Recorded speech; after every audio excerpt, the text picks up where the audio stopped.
அற்புதமான இந்த வேளையில் கர்த்தர் எனக்கு கொடுத்த கிருபைக்காய் அவரை நான் ஸ்தோத்தரிக்கிறேன், துதிக்கிறேன். ஆமென். ஏன்னா செய்தி கொடுக்கறதெல்லாம் சாதாரண காரியம் இல்லை. அந்தளவுக்கு நம்ம பெரிய ஜீனியஸும் கிடையாது. கர்த்தருடைய தயவு இன்றைக்கி கிடச்சிருக்குது. அந்த தயவில் பெரிய காரியம் நடக்கணும் ஆண்டவரே, நானும் ஜெபிச்சுட்டு தான் வந்திருக்கிறேன். ஹல்லேலூயா, ஆமென். நம்ம பைபிளக்காரங்களை எடுத்துப்போம், அறிக்கையிட்டு வேதத்துக்குள்ளே போவோம். மனுஷன் அப்பத்தினால் மாத்திரமல்ல, தேவனுடைய வாயிலிருந்து புறப்படுகிற ஒவ்வொரு வார்த்தையினாலும் பிழைப்பான் என்று எழுதியிருக்கிறது. இந்த வார்த்தையை நான் விசுவாசிக்கிறேன். இயேசு கிறிஸ்துவின் நாமத்தில் நன்றி செலுத்துகிறேன். ஆமென். அல்லேலூயா. உபாகமம் 28:1 வசனம். இன்று நான் உனக்கு விதிக்கிற உன் தேவனாகிய கர்த்தருடைய கட்டளையின்படியெல்லாம் செய்ய நீ கவனமாயிருக்கும்படிக்கு அவர் சத்தத்திற்கு உண்மையாய் செவி கொடுப்பாயானால் உன் தேவனாகிய கர்த்தர் பூமியில் உள்ள சகல ஜாதிகளிலும் உன்னை மேன்மையாக வைப்பார். 2வது வசனம். நீ உன் தேவனாகிய கர்த்தரின் சத்தத்துக்கு செவி கொடுக்கும் போது இப்பொழுது சொல்லப்படும் ஆசீர்வாதங்கள் எல்லாம் உன்மேல் வந்து உனக்கு பலிக்கும். ஒரு ஆமென் சொல்லுங்க. பைபிள் அப்படியே வச்சுட்டு கையை தட்டி கர்த்தருக்கு நன்றி சொல்லுங்க. ஆமென். இப்போ எதுக்காக நன்றி சொன்னீங்க? பலிக்குன்னு சொல்லியிருக்கீங்க. ஏன் கிடுகிடுன்னு அடுத்ததெல்லாம் என்னென்னு பார்க்கணும் வேக வேகமாக. ஏன் இந்த காரியெல்லாம் பலிக்கும் சொல்கிறாங்க பாருங்க. அந்த சாபம் அவங்க மேலே பலிச்சிருச்சு, அவங்க சந்ததி மேலே அந்த சாபம் பலிச்சிருச்சுன்னு சொல்கிறாங்க பாருங்க, இல்லைங்களா? இப்போ சாபம் பலிச்சிருந்து தெரியுது. கோடி மடங்கு பெரியது ஆசீர்வாதம். அது உங்கள் மேலே பலிக்க பண்ணும்படியா காரியம் ஏதோ நடந்திருக்கு. ஆமென். திட்டமாக தீர்மானமாக இங்கேயே கையெழுத்து போட்டு சைன் வாங்கிட்டு தான் வெளில போகணும். ஆமென். ஹல்லேலூயா. இப்போ இந்த 2 வசனங்களில் முக்கியமாக எந்த காரியத்தை குறித்து சொல்லியிருக்கு? இது என்ன ஏற்பாடு? பழைய ஏற்பாடு இல்லையா? புதிய ஏற்பாடுன்னு உடனே கல்வாரி சிலுவையில் கர்த்தர் எல்லாத்தையும் செஞ்சு முடிச்சுட்டாரு, நம்ம அதெல்லாம் செய்யணும்னு அவசியம் இல்லை, எல்லாமே தானாக வந்துடும் அப்படின்னு யோசிக்கிறீங்க. ஆனால் எல்லாமே தானாக வந்தாலும் நாம் செய்ய வேண்டிய சில காரியங்கள் இருக்குது, அதை நம்ம தான் செய்யணும். அப்படிப்பட்ட ஃபண்டமெண்டலான அடிப்படையான காரியங்கள் தான் இப்போ இந்த பார்க்குற இந்த 2 வசனத்தில் இருக்குது. அதில் ஒன்று, உன் தேவனாகிய கர்த்தருடைய கட்டளையின்படியெல்லாம் தேவன் நீங்கள் என்ன காரியம் செய்யணும்னு சொல்லியிருக்கிறாரோ அதை எல்லாவற்றையும் செய்யறதுக்கு கவனம் தேவை. கவனம் தேவைன்னா உடனே என்ன செய்யணும்? நின்று நிதானிக்கணும். நீங்கள் எப்படி போய்கிட்டு இருக்கீங்க உங்கள் வாழ்க்கையில் அப்படின்னு. அப்போது நீ கவனமாக இருக்கும்படிக்கு அப்படின்னு சொல்லும் பொழுது இன்றைக்கி நீங்கள் சொல்லலாம், என்ன கட்டளைன்னு மட்டும் சொல்லுங்கள், நாங்கள் கவனமாக இருக்கிறோம் அப்படின்னு ரெடியாக இருக்கிறீங்க. அடுத்தது, அவர் சத்தத்திற்கு உண்மையாய் செவி கொடுப்பாயானால். உண்மையாய் நீங்கள் கேட்குறீங்க அப்படின்றது எதை வைத்து ஆண்டவர் பார்ப்பாருன்னா, நீ கவனமாக இருக்கணும் உங்கள் வாழ்க்கையில். என்னென்ன காரியங்கள் செய்கிறதுக்கு எப்படி எப்படி இருக்கணுன்ற கவனம் தேவை. அந்த கவனம் தேவைன்றதுக்கு தான் கர்த்தர் நீ உண்மையாக செவி கொடுன்றார். நம்ம என்ன நினச்சிட்டோம்? காதை மட்டும் கொடுத்துட்டு கேட்டுட்டா போதும், சபைக்குள்ளே வந்துட்டோமா எவ்வளவு கேட்க முடியுமோ அவ்வளோ கேட்டுட்டு போயிட்டா சரின்னு யோசிக்கிறோம். அப்படி கிடையாது. சபைக்கு வர்றது நல்லது, அவர் சத்தியத்தை கேட்கறது அதை விட நல்லது. ஆனால் இது எல்லாவற்றையும் காட்டிலும் மேலானது ஒன்று என்னன்னா, உங்கள் வாழ்க்கையில் அதை நீங்கள் கடைபிடிக்கணும். உங்கள் லைஃப்பில் ஒரு தேக்கம் வருது, நம்ம பொழுது நிற்கணும், நின்று பார்க்கணும். ஏன் இந்த தேக்கம், ஏன் இந்த பிரச்சனை, ஏன் இந்த போராட்டம் வருது அப்படின்னு நின்று ஆண்டவர்கிட்ட கேள்வி கேட்கறதில்ல, உங்களை பார்த்து நீங்கள் கேட்கணும். அதை என்னைக்கு தனி மனிதனா மனுஷியா நீங்களும் நானும் கண்டுபிடிச்சி கர்த்தர் சமூகத்தில் தாழ்த்தி, நான் தாழ்மைப்பட்டாலும் நான் செய்தது தவறுன்னு நிற்கிறீங்க பாருங்க, அங்கே தான் கர்த்தர் உங்களை உயர்த்துவார். முதல் வசனத்தில் என்ன சொல்லுங்க? நீ கவனமாக இருக்கணும். யாரை கவனமாக இருக்கணும் சொல்லுங்களேன்? நான் தான் சிஸ்டர் கவனமாக இருக்கேன். இன்னொரு தடவை சொல்லுங்கள், நான் கவனமாக இருக்கேன். இன்னொரு முறை சொல்லுங்கள், நான் கவனமாக இருக்கேன். அப்போ என் வாழ்க்கை நல்லா இருக்கணும் அப்படின்னா யார் கவனமாக இருக்கணும்? நான் தான் நான் கவனமாக இருக்கணும். 2வது, சத்திய வசனங்கள் நமக்கு எங்கே போதிக்கப்படுது? சபையில் தான் போதிக்கப்படுது, இல்லைங்களா? அப்போ நான் சபைக்கு வரும்பொழுது நிச்சயமாக நான் என் செவியை கர்த்தருடைய வார்த்தைக்கு நேராக திருப்பணும், இல்லைங்களா? நம்ம இப்போ உலகத்தில் இருக்கிறோம், எவ்வளோ காரியங்களை கேட்டு வந்திருப்போம், எவ்வளோ காரியம் நம்மளை டென்ஷன் பண்ணியிருக்கோம், நம்மளை கோவப்படுத்தியிருக்கோம், கண்ணீர் விட வச்சுருக்கோம், போராட வச்சுருக்கோம்ல. எல்லாத்தையும் பார்த்துட்டு தான் என்ன செய்கிறோம்? உள்ளே வர்றோம். ஆனால் உள்ளே வந்த பிறகு எல்லாத்தையும் ஓரம் தள்ளிட்டு காதை இன்னைக்கு நான் கர்த்தருடைய வார்த்தை கொடுக்க போகிறேன். ஆமென் சொல்லுங்களேன். அப்போது உண்மையாய் செவி கொடுக்கிறது, இந்த 2 காரியமும் நம்ம வாழ்க்கையில் ரொம்ப முக்கியம். அல்லேலூயா. அப்போ உண்மையாய் செவி கொடுப்பாயானால் உன் தேவனாகிய கர்த்தர், நல்லா கவனிங்களேன், உன் தேவனாகிய கர்த்தர் யாருடைய தேவன்? என் தேவன். சொல்லுங்க, என் தேவனாகிய கர்த்தர் பூமியில் உள்ள சகல ஜாதிகளிலும் உன்னை மேன்மையாக வைப்பார். நல்ல கையை தட்டி ஒரு ஆமேன்னு சொல்லுங்க. கர்த்தர் கொடுக்கிற மேன்மை புரிஞ்சுக்கோங்க. உங்க கடவுள் யாருன்னு இன்னைக்கு தெரிஞ்சுக்கோங்க. கர்த்தர் என்னைக்கும் உங்களை மேன்மையா வைக்கணும்னா என்ன செய்வார் தெரியுங்களா? அவர் உங்க ஊர்ல உங்களை உயர்ந்திருக்கும்படி பண்றவர் அல்ல. இந்த பூமியில மனுஷெல்லாம் இருக்கிறாங்க இல்லையாப்பா, உன்ன மாதிரி உண்டாக்குனல்ல, இந்த பூமியில் உள்ள சகல ஜாதிகளிலும் உன்னை மேன்மையா வைப்பேன்றார். யார? உன்னை என்று சொல்லுகிறார். சிங்கிள் பர்சன் உங்களை பார்த்து சொல்றாரு. ஒரு தனி மனுஷன் உங்களை பார்த்து சொல்றாரு. உங்களோட யாரை கம்பேர் பண்றாரு தெரியுங்களா? சர்வ பூமியையும் கம்பேர் பண்றாரு. இவர் இந்த மாதிரி ஒரு தேவனை நீங்க பார்த்துருக்க முடியாது, கற்பனை செஞ்சு பார்க்க முடியாது. நம்ம ஒரு வேலை நான் நல்லா வரணும், கர்த்தரை பிடிச்சி நான் வாழ்க்கையில் முன்னேறணும்னு நினைக்கும் போது நம்ம என்ன நினைப்போம்? ஃபர்ஸ்ட்ல நம்ம உறவுகள் மத்தியில் ஒரு அளவு வளரணும் ஆண்டவரே. அப்புறம் நம்ம இருக்கிற தெருவில் நான் கனமாக இருக்கணும் ஐயா, உங்கள் நாம மகிமைப்படணும். அப்புறம் நம்ம ஊரில் இப்படி தான் சின்ன வட்டமாக தான் நம்ம யோசிப்போம். நம்ம வீட்டில் நம்ம கனமாக இருந்து ஒரு நம்ம வாழ்க்கையில் முன்னேறணும்னு நினைக்கிறது பெரிய காரியமாக இருக்கும் நமக்கு. அதுவே பல பாடு கஷ்டப்படுவோம். ஆனால் இங்கே ஆண்டவர் சொல்கிறாரு, பூமியில் உள்ள சகல ஜாதிகளிலும் உன்னை மேன்மையாக வைப்பேன்.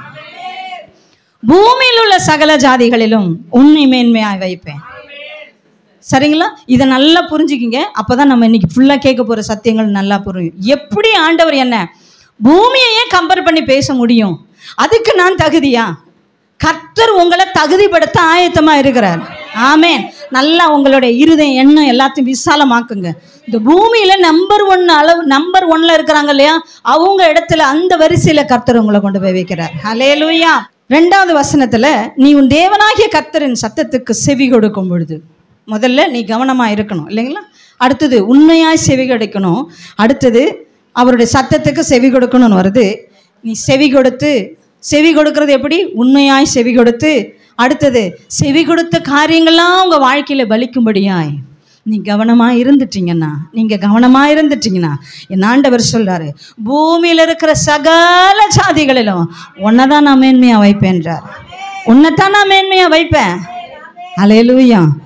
என்ன மட்டுமா சிஸ்டர்? என்னையா சிஸ்டர்னா, இந்த காரியங்களை யாரு நீங்க நடத்துறீங்களோ, யார் உங்க வாழ்க்கையில கடைபிடிக்கிறீங்களோ, உங்களை தான் கர்த்தர் தேடிக்கொண்டு இருக்கிறார் உயர்த்தும்படியா.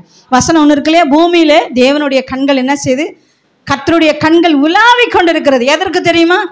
அவருடைய வார்த்தை யாரெல்லாம் கேட்குறீங்க, உண்மையா யாரெல்லாம் செவி கொடுக்குறீங்க, உண்மையா யாரெல்லாம் அவருடைய வார்த்தை கடைபிடிக்கும்படி கவனமா இருக்கிறீங்க என்று உங்களை உயர்த்தும்படியாய், தம்முடைய வல்லமையை உங்களை கொண்டு உங்க ஏரியாவில் காட்டும்படியாய் கர்த்தருடைய கண்கள் பூமி எங்கும் உலாவிக் கொண்டிருக்கிறது.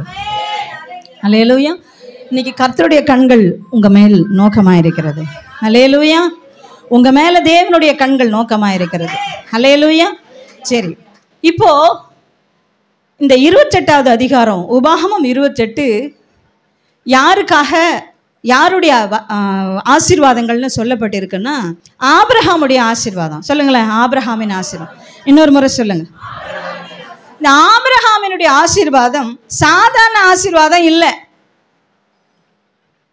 சரிங்களா? ஏன் சாதாரண ஆசீர்வாதம் இல்லைன்னா, கர்த்தருடைய ஆசீர்வாதம் அப்படியே தூக்கி இந்த ஆபிரகாம் மேலே வைக்கிறாரு. கர்த்தர் தன்னுடைய ஆசீர்வாதத்தை நமக்கெல்லாம் ஆடலாம் ஆபிரகாமை தெரிந்தெடுத்து இந்த ஆபிரகாம் தலை மேல தேவன் அவருடைய ஆசீர்வாதத்தை வைக்கிறார். அப்ப கர்த்தருடைய ஆசீர்வாதம் யாருடைய ஆசீர்வாதமா மாற்றப்படுதுன்னா, ஆபிரகாமினுடைய ஆசீர்வாதமாய் மாற்றப்படுகிறது. ஆமென் சொல்லுங்களேன்.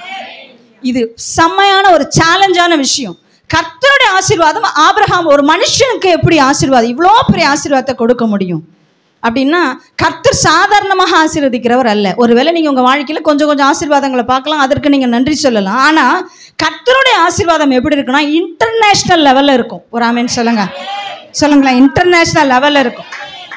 ஏன்னா பூமி தாங்கக்கூடாத ஆசீர்வாதம் யாருக்கு இருந்தது? ஆபிரகாம் இருக்குது. ஒரு மனுஷனால பூமி தாங்க முடியாத அளவுக்கு ஆசீர்வாதத்தை பெருக முடியாது. அதுக்கு கர்த்தருடைய தயவு வேணும். கர்த்தரின் ஆசீர்வாதமே யார் ஐஸ்வர்யனை மாற்றுச்சு? ஆபிரகாமை ஐஸ்வர்யவானாய் மாற்றியது. இங்க வேதத்துல வாசிக்கிறோம், இந்த ஆபிரகாம் பொன்னும் வெள்ளியும் ஆஸ்திகளும் மிருக ஜீவனங்களும் உடைய சீமானாய் இருந்தான் என்று வேதத்துல வாசிக்கிறோம்.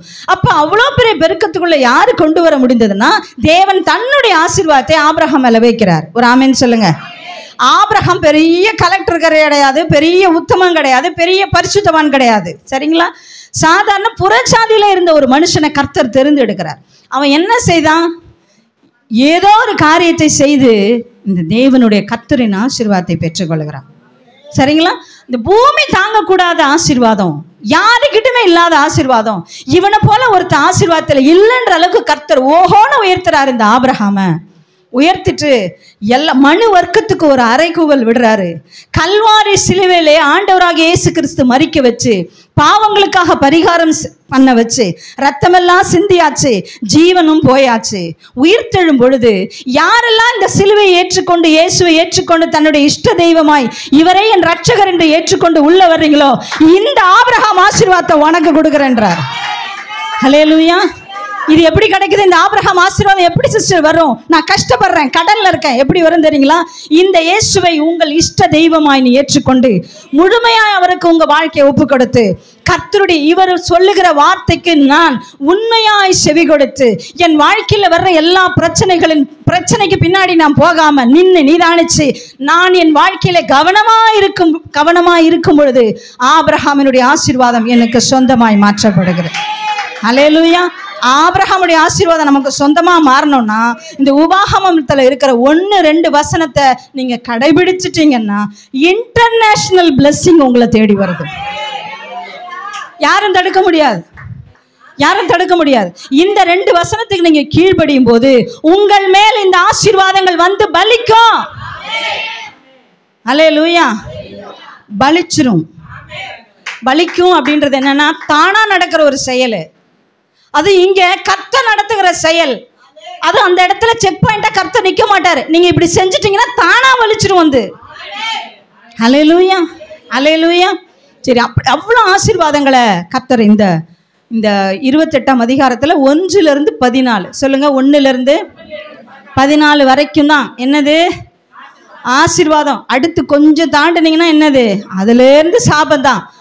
உள்ள என்ட்ரன்ஸ்லேயே நமக்கு கேட்லேயே சொல்கிறாங்க, இதெல்லாம் நடந்தாதான் உள்ளே போனால் என்ன வரும்? இந்த ஆசீர்வாதம் உண்மையில வந்து பலிக்குன்னு சொல்லி ஆண்டவர் கூப்பிடுறார்.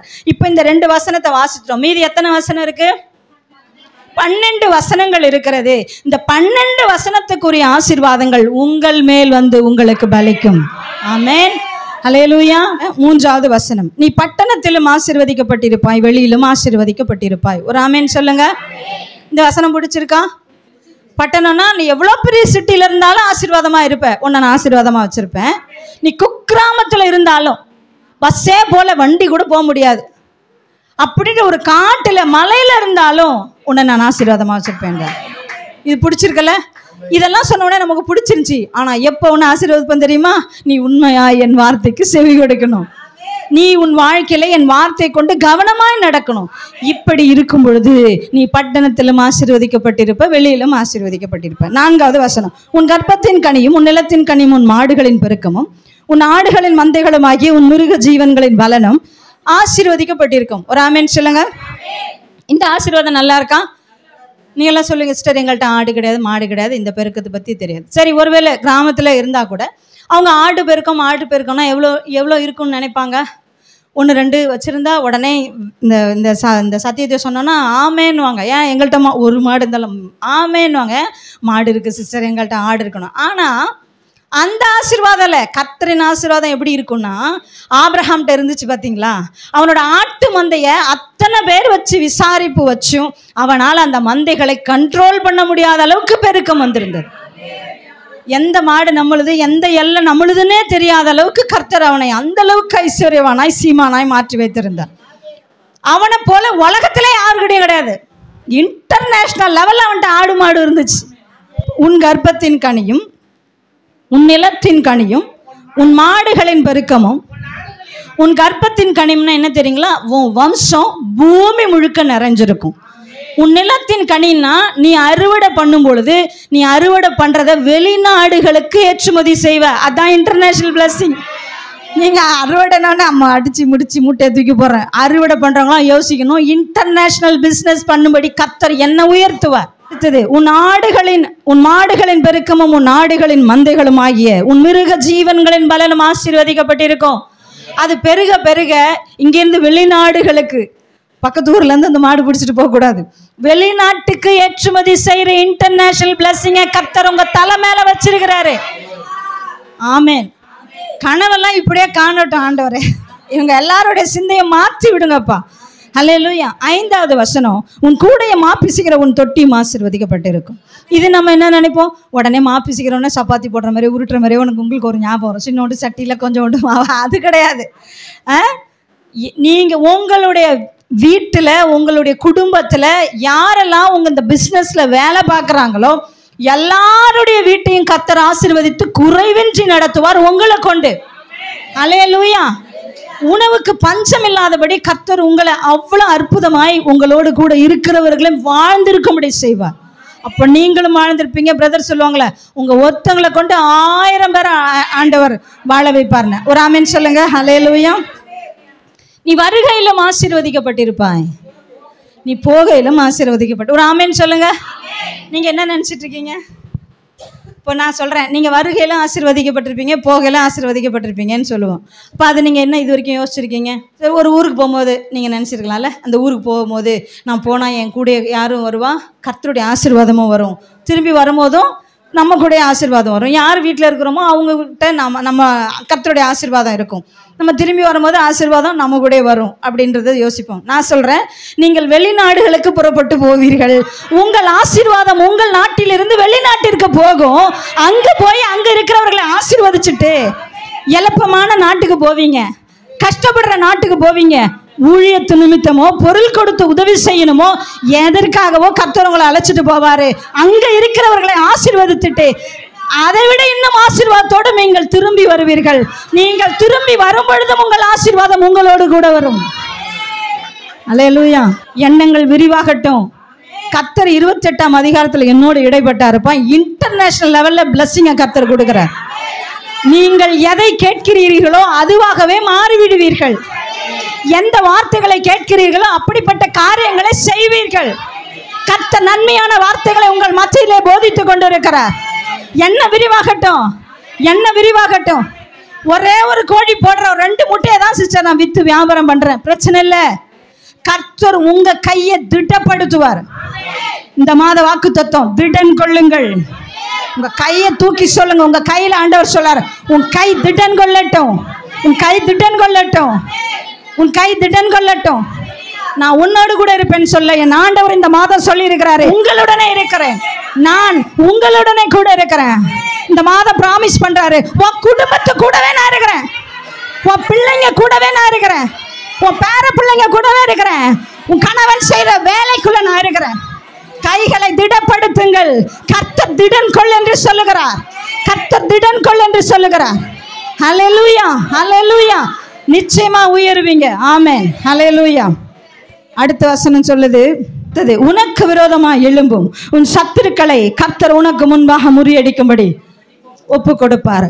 ஒரு வழியாய் உனக்கு எதிராக புறப்பட்டு வருவார்கள், 7 வழியாய் உனக்கு முன்பாக ஓடி போவார்கள். இப்போ இந்த பக்கம் அந்த பக்கம்னு உன் எதிரி எந்த பக்கம் எத்தனை திசை நோக்கி ஓடுவான்? 7 வழியாய் புறப்பட்டு ஓடுவார்கள் அப்படின்னு இங்கே சொல்லியிருக்கல. நான் சொல்றேன், நீங்கள் இருக்கும் தேசத்துக்கு விரோதமாய் எதிராளிகள் வரும் பொழுது ஒரு ஆமேன் சொல்லுங்க. நல்லா ஒரு ஆமேன் சொல்லுங்க. எந்த தேசத்துல இருக்கிறீங்க? இப்ப எங்க இருக்கிற மாதிரி தெரியுது? கப்பல்ல போய்கிட்டு இருக்க மாதிரி தெரியுதா? நீங்க எந்த தேசத்தை சேர்ந்தவர்கள் சொல்லுங்க. நல்லா சொந்த தேசம். நீங்க சொந்த தேசத்தை சொல்லுங்க. என் இந்திய தேசத்துல நீங்க இருக்கிறீங்க இல்லையா? உங்களுக்கு நீங்க இருக்கிற தேசத்துல இந்த தேசத்துக்கு விரோதமா வருகிற எதிராளிகள் இந்த காரியம் எல்லாம் சொன்னோன்னே எங்க வீட்டுக்கு எதிராக வர்றவங்க 7 வழியா போயிடுவாங்க. இல்ல, அது உண்டு. ஆனா நீங்கள் இருக்கும் தேசத்துக்கு விரோதமா வருகிறவர்களை 7 பக்கம் துரத்தி அடிப்பார் இந்த ஆண்டவர். ஏன்? ஆசீர்வாதம், அவ்வளவு விலையேற பெற்ற ஆசீர்வாதத்தை பெற்றவங்க நீங்க, விலையேற பெற்ற ஆசீர்வாதத்தை பெற்றவங்க நீங்க. இந்த ஆசீர்வாதத்தை பாதுகாக்கிறதும் கர்த்தருடைய வேலையா இருக்குது, பத்திரப்படுத்துறதும் கர்த்தருடைய வேலையா இருக்குது, சிந்தாம சிதறாம கடைசி வரை பெருக செய்யறதும் கர்த்தருடைய வேலையா இருக்கிறாரு. ஏன்? ஆசீர்வாதத்தை கொடுத்தவர் அவர். ஹல்லேலூயா. இப்போ 7 வழியாய் புறப்பட்டு போவார்கள்னு புரியுதா? இனி தனி வீட்டு ஜெபம் இல்லை, உலகளாவிய ஜெபத்தை செய்ய வேண்டியதாக இருக்கிறது. அடுத்தது, கர்த்தர் உன் களஞ்சியங்களிலும் நீ கையிடும் எல்லா வேலையிலும் உனக்கு ஆசீர்வாதம் கட்டளையிடுவார். உன் தேவனாகிய கர்த்தர் உனக்கு கொடுக்கும் தேசத்துல உன்னை ஆசீர்வதிப்பார். ஆமென். இன்டர்நேஷனல் பிளஸிங் தான். உங்க கை இன்னைக்கு சிறுத்து இருக்குதான், எடுத்து எடுத்து பணம் எண்ணி கொடுக்க முடியல. சம்பளத்துக்கு போடுற மிஷின்ல கணக்கு பண்ணி அக்கௌண்ட்ஸை கிளியர் பண்ணி செக்கை மட்டும் கொண்டு வா, கையெழுத்து போடுறேன். அதுவும் ஒரு நாளைக்கு இத்தனை சைன் தான் போட முடியும். உங்களால யோசிக்க முடியும்னா யோசிங்க, சிந்திக்க முடியும்னா சிந்திங்க, ஏற்றுக்கொள்ள முடியுமா ஏற்றுக்கொள்ளுங்க. இதெல்லாம் ஆனா உங்களுதுன்னு சொல்லிடுறேன், இது உங்களது. இன்னைக்கு இன்டர்நேஷனல் பிளெஸிங்ல உட்கார்ந்து பேச வேண்டிய ஆட்கள் நீங்க தான். எப்படிப்பா வந்த? அந்த கர்த்தர் தான் இந்த வரைக்கும் என்னை கொண்டு வந்து விட்டாரு. இன்னைக்கு ஃபுல்லா பாடி இருக்கிறோம், கிருபை கிருபை கிருபை. இந்த கிருபை போதும் உங்களுக்கு. எம்மட்டும் உயர்த்த முடியுமோ அம்மட்டுமாய் உயர்த்தும். ஹல்லேலூயா, ஹல்லேலூயா. ஆனா இதெல்லாம் எப்படி வரும்? அவருடைய சத்தத்துக்கு உண்மையாய் செவி கொடுக்கணும். அவருடைய வார்த்தையின்படி உங்க வாழ்க்கை நடக்கும்படியாய் கவனமாய் இருக்கணும். ஆமென். 9வது வசனம், நீ உன் தேவனாகிய கர்த்தரின் கட்டளைகளை கைக்கொண்டு அவர் வழிகளில் நடக்கும்போது. அதை செய்துட்டு இருக்கீங்களா? Check out. இங்க ஒரு பிரேக் பாயிண்ட் வருது பாருங்க. இந்த இடத்துல ஒரு ஸ்பீட் பிரேக் செஞ்சிட்டு இருக்கியாப்பா? 8 ஆசீர்வாதம் கொடுத்துட்டேன். இதுக்கு முன்னாடி எத்தனை வசனம்? 8. அப்போ 6 ஆசீர்வாதம் வந்துருச்சு. ஒரு பாதி முடிஞ்சிருச்சா? இன்னும் 6 இருக்கு. இடையில ஆண்டவர் செக் பாயிண்ட் வைக்கிறாரு. கரெக்டாக இருக்கிறியா? கரெக்டாக நடக்கிறியா? உண்மையாக கேட்குறியா? சபைக்கு போய் திருப்பிட்டு வரியா? சத்தியம் ஒன்றும் புரியலன்னு வரியா? நிதானமாக கேட்டியா மகனே? நிதானமாக கேட்டியா மகளே? உனக்காக தான் வந்து சொல்லிக்கிட்டு இருக்கிறேன்றாரு. சொல்லிட்டு சொல்கிறாரு, கர்த்தர் உனக்கு ஆணையிட்டபடியே. ஹல்லேலூயா. இந்த இடத்த நல்லா ரவுண்ட் பண்ணிங்க. யாருக்கு ஆணையிட்டு கொடுக்குறாரு? அன்னைக்கு ஆபிரகாமுக்கு ஆணையிட்டார்னு வசனம் இருக்கு. கர்த்தர் உங்க மேல ஆணையிட்டு சொல்றாரு, உன்னால முடிஞ்சா என் வார்த்தைகளுக்கு உண்மையாய் செவி கொடுத்து பாரு. உன் வாழ்க்கையில அதை கடைபிடிச்சு பாரு. கஷ்டமோ நஷ்டமோ என் வார்த்தைக்கு கீழ்பிடிஞ்சு பாரு. இந்த ஆசீர்வாதம் தானா உன் மேல வந்து பலிக்கும். உங்க உயர்வை, உங்க பெருக்கத்தை யாராலுமே நிறுத்த முடியாது. யாராலுமேன்னா உங்களாலே நிறுத்த முடியாது. வேணாப்பா எனக்கு அந்த பிசினஸை க்ளோஸ் பண்றேன் இல்ல, அது போய்கிட்டே இருக்கும். ஆமென், ஆமென், ஹல்லேலூயா. 10வது வசனம், கர்த்தருடைய நாமம் உனக்கு தரிக்கப்பட்டது என்று பூமியின் சனங்கள் எல்லாம் கண்டு உனக்கு பயப்படுவார்கள். அம்மா, ஏத்து வீட்டுக்காரங்கள பக்கத்து வீட்டுக்காரங்கள, என் ஆண்டவர் எப்பவுமே ஒரு மனுஷி வந்தா கூட பரவாயில்ல, உன் ஒரு பிள்ளையக்காக நான் காத்திருக்கிறேன். நீ ஒரு பிள்ளையா, இந்த உலகத்துல யாருமே எனக்கு கீழ்படியில, நீ ஒருத்தனா இருந்தா கூட போதும். அது அந்த மாதிரி செய்வாரா சிஸ்டர்? எல்லாரையும் விட்டுட்டு செஞ்சிருக்கிறாரு. நோவாவை தூக்கிட்டாரு. நோவா எடுக்கும்போது என்ன செய்தாரு? நோவா ஒருத்தனா கர்த்தருடைய வார்த்தைக்கு கீழ்படிஞ்சான். எல்லா ஜனத்தையும் அழிச்சாரு, நோவாவை மட்டும்தான் தூக்கி நிறுத்தினார். ஹல்லேலூயா. அப்படி வந்து உங்களை ஆசீர்வதிக்கும் பொழுது யாரெல்லாம் பார்த்து பயப்படுவாங்க? பூமியின் ஜனங்கள் எல்லாம், பூமியின் ஜனங்கள் எல்லாம் கண்டு உனக்கு பயப்படுவார்கள். அடுத்தது, உனக்கு கொடுப்பேன் என்று இங்க நோட் பண்ணுங்களேன். யாரு கொடுப்பேன்றார் ஆண்டவர்? உனக்கு கொடுப்பேன்னு சொல்லியிருக்கனான்னு கர்த்தர் கேட்கிறாரு. இதெல்லாம் ஆண்டவர்கிட்டே சொல்லணும். ஆண்டவரே, நீர் எனக்கு கொடுப்பேன் என்று சொன்னீரேன்னு சொல்லணும். உனக்கு கொடுப்பேன் என்று கர்த்தர் உன் பிதாக்களுக்கு ஆணையிட்ட தேசத்தில் கர்த்தர் உன் கர்ப்பத்தின் கனியிலும் உன் மிருக ஜீவன்களின் பலனிலும் உன் நிலத்தின் கனியிலும் உனக்கு பரிபூர்ண நன்மை உண்டாக கட்டளையிடுவார். இப்போ ஏற்கனவே பெருகி கொண்டு வந்திருந்த நீங்கள் இன்னும் அதிகமாய் இந்த வசனத்தின்படி பெருகுவீர்கள். அடுத்தது, ஏற்ற காலத்தில் உன் தேசத்திலே மழை பெய்யவும் நீ கையிட்டு செய்யும் வேலைகள் எல்லாம் ஆசீர்வதிக்கவும் கர்த்தர் உனக்கு தமது நல்ல பொக்கிஷ சாலையாகிய வானத்தை திறப்பார். நீ அநேகம் ஜாதிகளுக்கு கடன் கொடுப்பாய், நீயோ கடன் வாங்காதிருப்பாய். ஆமென், ஹல்லேலூயா. அநேக ஜாதிகளுக்கு கடன் கொடுப்பான்னு வட்டிக்கு கடன் கொடுக்கறது இல்லை, அள்ளி அள்ளி கொடுக்கறது. அள்ளி வாரி இறைத்தும் விருத்தி அடைவாரும் உண்டுன்னு வசனம் சொல்லுது இல்லைங்களா, நீதிமொழிகளை. அப்படி அள்ளி கொடுக்கறது. ஆமென். அதிகமாக இருக்கு, அதிகம் இல்லை, அதிகமாக இருக்கு. ஆமென் சொல்லுங்க. நீ எங்கெல்லாம் கை வைக்கிறியோ அங்கெல்லாம் பெருக்கம் தான். கவனிங்க, ஆசீர்வாதம்னு சொல்லல, அங்கெல்லாம் பெருகும், அங்கெல்லாம் பெருக்கமாக இருக்கும். ஆமென். நல்ல இருதயத்துல பதிச்சு கொள்ளுங்க, பெருக்கம் தான். ஏன்னா ஆசீர்வாதம் எங்க தங்கி இருக்கோ அங்க பெருக்கம் அதிகரித்து கொண்டே இருக்கும், அங்கு பெருகி கொண்டே இருக்கும். கர்த்தரின் ஆசீர்வாதம் உங்க மேல இருக்கா? அப்படி இருக்குதுன்னா அங்க பெருக்கம் தான். ஹல்லேலூயா. அடுத்தது, இதெல்லாம் நடக்கும்படி நீ உலகத்தை நம்பி இருக்க வேணாம்ப்பா, உனக்காக மழையை நான் வருஷிக்க பண்றேன். அடுத்தது, இதனால நீ அநேகம் ஜாதிகளுக்கு கடன் கொடுப்பாயின்னு வருது இல்லையா? இந்த இடத்துல எங்க சிஸ்டர் இன்டர்நேஷனல் பிளஸிங் இருக்குன்னு கேட்டிங்கன்னா, ஜாதிகள் நமக்கு தமிழ் பைபிள் வருது இல்லையா, இங்கிலீஷ் பைபிளில் தேசங்களுக்கு கடன் கொடுப்பாயின்னு வரும். இப்போ நீங்கள் இந்தியாவில் இருந்து அமெரிக்காவுக்கே நீங்கள் கடன் கொடுப்பீங்க. ஒரு ஆமேன்னு சொல்லு. கடன் கொடுப்பேன் நான், ஃப்ரீயா சொல்லுங்க, ஃப்ரீயா. அநேக தேசங்களுக்கு கடன் கொடுப்பாய் நீ அப்படின்றார் ஆண்டவர். இங்க எந்த ஆசீர்வாதமோ நீங்கள்னு சொல்லல, அதனால தைரியமா நீங்க பெற்றுக்கொள்ளலாம். நீ தான் சொல்றார், உன்னை. அடுத்தது திரும்ப செக் பாயிண்ட் வருது. இன்று நான் உங்களுக்கு விதிக்கிற வார்த்தைகள் யாவையும். இன்று அப்படின்னு வரும்பொழுது இதை என்னைக்கெல்லாம் எடுத்து வாசிக்கிறீங்களோ அன்னைக்கெல்லாம் அந்த ஆசீர்வாதத்தின் பெருக்கும். யாவையும் விட்டு விலகி வேறே தேவர்களை சேவிக்கும்படி நீ வலதுபுறம் இடதுபுறம் சாயாமல் இன்று நான் உனக்கு விதிக்கிற உன் தேவனாகிய கர்த்தரின் கட்டளைகளை கைக்கொள்ளவும் அவைகளின்படி நடக்கவும் அவைகளுக்கு செவி கொடுத்து வந்தால் கர்த்தர் உன்னை வாலாக்காமல் தலையாக்குவார். நீ கீழாகாமல் மேலாவ. பாட்டம்னு கீழே போறதுக்கு வாய்ப்பே கிடையாது. ஆமேன். இந்த ஆசீர்வாதங்கள் இதெல்லாம் சாதாரண ஆசீர்வாதங்கள் இல்லை. இவ நல்லா கவனிங்க, 2 காதையும் கொடுத்து. இது சாதாரண ஆசீர்வாதங்கள் அல்ல. இவைகள் எல்லாமே இன்டர்நேஷ்னல் லெவலில் ஒரு மனிதனை பெருக்கத்திற்குள்ளே ஆசீர்வாதத்துக்குள்ளே நடத்துறதற்கான வார்த்தைங்க. இது எல்லாமே தேவன் இடைபடுற வார்த்தைங்க. தேவன் ஒரு மனுஷனை பெருக பண்றதுக்கு இந்த வார்த்தைகள் அடிப்படையா இருக்குது. இந்த வார்த்தையினுடைய ஆசீர்வாதம் ஒரு மனிதனுடைய முயற்சி இல்லை, அவனுடைய சாமர்த்தியம் கிடையாது. கர்த்தரே முன்னின்று தன்னுடைய ஆசீர்வாதத்தால் அந்த ஒரு மனிதனை உயர்த்துற காரியத்தை பட்டியலிட்டு இருக்கிறார். அந்த பட்டியலை கொடுத்துட்டு இதெல்லாம் உன் மேல பலிக்கும் பான்ட்டு 2 வசனங்களை கொடுத்து இந்த வசனத்தின்படி நீ செஞ்சினா இந்த பூமியில நீ தான் நம்பர் 1 சொல்றாரு. நீ செய்யற பிசினஸை இன்டர்நேஷனல் லெவல்ல கொண்டு போக என்னால முடியும்னு கர்த்தர் சொல்றாரு. இது யாருடைய ஹெல்ப்ல இல்லப்பா, இது தானா இந்த வசனம் இந்த வார்த்தை உன் மேல பலிக்கும்னு சொல்றாரு. என் தேவனுடைய ஆசீர்வாதத்தின் வார்த்தைகளை இன்னைக்கு நான் சொல்றேன், உங்க மேல பலிக்குது. இந்த வார்த்தைகள் உங்க மேல பலிக்குது. ஹல்லேலூயா. இந்த கிறிஸ்துவ வாழ்க்கையினுடைய பெருக்கம், ஆசீர்வாதம், ரட்சிப்பு இது எல்லாமே இந்த வசனங்களுக்கு உரியது. இன்னைக்கு ஒரு மனுஷன் ரட்சிக்கப்பட்டானா அவன் இந்த முழு ஆசீர்வாதத்துக்கும் சொந்தக்காரனா மாறுறான். இப்ப ஆபிரகாமுடைய ஆசீர்வாதம் எத்தனை பேருக்கு தெளிவா இருக்கிறீங்க? அப்போ எந்த வார்த்தையை சொல்றோமோ அது பலிக்கும், அது பேசும், அது நிறைவேறும். இந்த வார்த்தையை சொல்லுங்களேன், இந்த வார்த்தையை சொல்லுங்களேன், நிறைவேறட்டும். இதுதான் உங்களுடைய சொந்தமான ஆசீர்வாதத்தின் வார்த்தைகள். இது உங்க ஒவ்வொருவருக்கும் கர்த்தர் எழுதி வைத்த வார்த்தைகள். அல்லேலூயா. இப்போ கிளியரா ஆபிரகாமுடைய ஆசீர்வாதம், ஆபிரகாமுடைய ஆசீர்வாதத்தை மட்டும் இப்போ தெரிஞ்சிருக்கீங்களா? ஹல்லேலூயா சொல்லுங்க, ஒரு ஆமேன் சொல்லுங்க. சரி, இப்போ ஆபிரகாமு உலகத்துல நம்பர் 1, அவனை போல யாருமே இல்லாத அளவுக்கு கர்த்தருடைய உயர்வு.